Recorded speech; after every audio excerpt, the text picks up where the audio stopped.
BJP रु किए जिबे Rajya Sabha BJD ticket रे संसद जिबे के सुजाता कार्तिकेयन 4 नंबर सीट को किए करिबो कब्जा।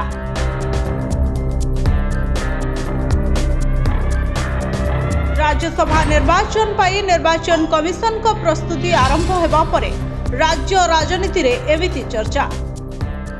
आसंता एप्रिल ले सरुछि 4 राज्यसभा सांसद मुनाखा निरंजन बिसी ममता महंत सुजित कुमार को कार्यकाल ए सबु सीट्रे निर्वाचन पाई प्रस्तुति आरंभ करिसेंती मुख्य निर्वाचन कमिशन।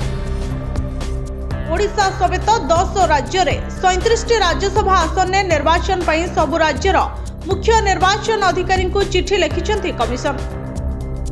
निर्वाचन अधिकारी सहायक निर्वाचन अधिकारी नियुक्ति सह बैलेट बॉक्स प्रस्तुति विवरणी देवाकू देइछन्ते निर्देश।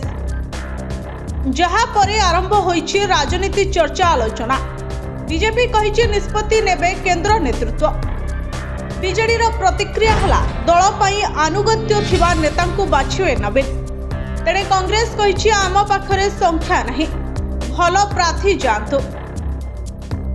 एप्रिल ले सरुथुवा 4 आसन उभय बीजेडी एवं बीजेपी रो 2 जण लेखाए सांसद रहिछन्ते, किंतु निर्वाचन गणति कहूछि 4 आसन मध्यरु शासक दल खाता को 2टी एवं मुख्य विरोधी दल विरोधी खाता को गोटिए आसन जीव। चतुर्थ आसन पई कहा पाखरे भी आवश्यक संख्या नहीं। बीजेपी रु 2टी आसन रे राज्य सभापति मनमोहन सामल, वरिष्ठ नेता समीर महांती, गोलक महापात्र, बसंत पंडा एवं पूर्वतन केंद्र मंत्री विश्वेश्वर टुडुंक ना चर्चा थिबा कहा जाउछे। अन्यपटे बीजेडी आसन ने भिके पांडेन को स्त्री सुजाता जीवा नहीं चर्चा मध्य जोर धरिछे। ब्यूरो रिपोर्ट, जनता टीवी।